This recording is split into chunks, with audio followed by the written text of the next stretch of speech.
Bienvenue à toutes et à tous, bienvenue pour ce deuxième épisode des Capsules Comics, le podcast de Top Comics consacré aux reviews rapides des sorties récentes. Eh bien, les amis, aujourd'hui, on se retrouve pour une capsule de comics consacrée au Cosmic Detective, un album sorti chez Delcourt il y a quelques jours. Alors, avant d'entamer le parcours de ce comics et que je vous explique un petit peu pourquoi je l'ai beaucoup aimé, je voudrais faire un petit détour par la forme et par la forme de l'album. Chez Delcourt, en tout cas, j'ai été un petit peu surpris, je m'attendais pas à ce format. C'est-à-dire que Delcourt propose un format que je n'avais jamais vu jusqu'à présent, qui est un format un petit peu plus grand que le comics standard, un petit peu plus carré aussi. On n'est pas encore au format franco-belge, mais on est dans un format un peu intermédiaire entre un comics et un format franco-belge. Comment dire, un peu arrondi, et puis, comment dire, sur la couverture, un effet de relief qu'on n'avait pas l'habitude forcément de voir chez Delcourt. Alors, on a le sentiment que les éditeurs en France sur les comics cherchent de nouveaux formats. C'était déjà le cas chez Urban Comics et chez Panini Comics, et là Delcourt s'y met aussi.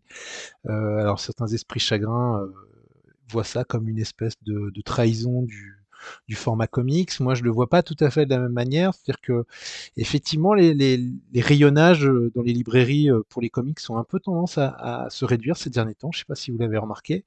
Et l'idée d'aller proposer des formats différents pour diffuser le comics dans d'autres rayons, bah, finalement, n'est pas tout à fait idiot de la part des éditeurs. Et je pense que il y a quelque chose à faire, parce que les albums qui sont proposés dans ce genre de format sont souvent peuvent potentiellement intéresser des lecteurs de franco-belge de science-fiction, et c'est le cas par exemple ici avec le Cosmic Detective. Et comme on est dans un format un petit peu plus luxueux qu'un comics, eh bien ça peut faire, par exemple, là l'album sort à la mi-novembre, ce serait l'occasion d'un chouette cadeau de Noël par exemple. Alors, le Cosmic Detective, c'est quoi? C'est fait par qui? Alors d'abord, avant tout, c'est fait par Jeff Lemire et Matt Kindt au scénario. Je ne sais pas si je dis bien son nom, Kindt. Et dessiné par David Rubin, un dessinateur espagnol. Ces trois-là ont déjà travaillé ensemble, hein, en fait. Alors, David Rubin, plus précisément, a travaillé avec Jeff Lemire, il a travaillé avec Matt Kindt, et donc c'est pas étonnant qu'on les retrouve tous les trois ensemble sur un one-shot, le Cosmic Detective. Jeff Lemire, vous le connaissez probablement si vous vous intéressez aux comics, parce qu'on l'a déjà vu sur des œuvres comme par exemple Black Hammer ou bien Gideon Falls. Dernièrement, il s'intéresse, enfin, ses sorties en France sont surtout axées sur l'horreur, avec avec un dessinateur qui s'appelle Sorrentino. Et puis Matt Kindt, vous le connaissez peut-être, il a travaillé notamment. Moi, j'ai eu le plaisir de traduire son travail chez Bliss sur Divinity notamment, et les suites de Divinity. Et puis on lui devait aussi The Valiant, Ninjak, Rai, etc., etc. Et puis surtout Matt Kindt, c'est Mind MGMT, que je vous invite à aller découvrir aux éditions Monsieur Toussaint Louverture, qui est un vrai bonheur. Donc voir Jeff Lemire, que j'aime beaucoup, Matt Kindt s'unir pour travailler sur le scénario d'un comics, moi j'achète, je suis très curieux de voir le résultat. Et avec des dessins de David Rubin, un dessinateur espagnol que je ne connaissais pas, mais quand on commence à feuilleter, et je vous invite à le faire quand vous irez dans votre librairie, vous verrez que les dessins ont franchement de la gueule. On est dans quelque chose qui n'est pas tout à fait dans le style comics habituel, mais le format, et en plus qu'on soit sur un chouette format choisi par Delcourt, fait que ça décuple encore plus la puissance du style de David Rubin. Bon, voilà, si je vous ai donné envie, voyons un petit peu de quoi parle Cosmic Detective. Cosmic Detective, on va suivre un détective qui travaille pour une organisation un petit peu obscure, qui s'occupe en fait de phénomènes paranormaux. Et ce détective va être confronté, ben, pour le coup, à un sacré phénomène, puisque il est appelé sur les lieux d'un meurtre, et la victime n'est autre qu'un dieu, tout simplement, et commence pour le Cosmic Detective une enquête d'un drôle de genre, puisque il va devoir essayer de comprendre comment se fait-il que ce dieu est décédé, et surtout qui est cette mystérieuse jeune femme qui était en sa compagnie le soir de sa mort. Alors, on pressent tout de suite dans le pitch qu'il y a un mélange des genres, et c'est exactement ça. C'est-à-dire qu'il y a une espèce de fusion entre le genre détective, le genre noir, polar noir et le genre cosmique. Et c'est tout à fait ce que le Cosmic Detective va vous proposer. C'est-à-dire que tout en suivant les stéréotypes assez classiques du genre détective polar noir, eh bien le Cosmic Detective va progressivement se plonger dans une enquête particulièrement compliquée, particulièrement retorse, et qui va l'amener petit à petit, bien malgré lui, à revoir complètement sa conception de l'univers et notamment des entités cosmiques. J'en dis pas plus parce que j'ai pas forcément envie de vous spoiler. Évidemment, pour toute la partie cosmique, il y a une référence dans ce Cosmic Detective absolu et qui est annoncé d'ailleurs tout de suite dans les premières pages, voire même sur le dos de la couverture, c'est évidemment Jack Kirby. Son ombre, le roi des comics, son ombre plane sur tout l'album. C'est pas compliqué. On sent son influence. On pense évidemment aux New Gods, on pense évidemment au quatrième monde et on pense aussi évidemment beaucoup aux éternels et aux déviants, à tel point qu'il y a certains designs de certaines entités et de certains personnages qui lorgnent quand même furieusement vers ces personnages de chez Marvel.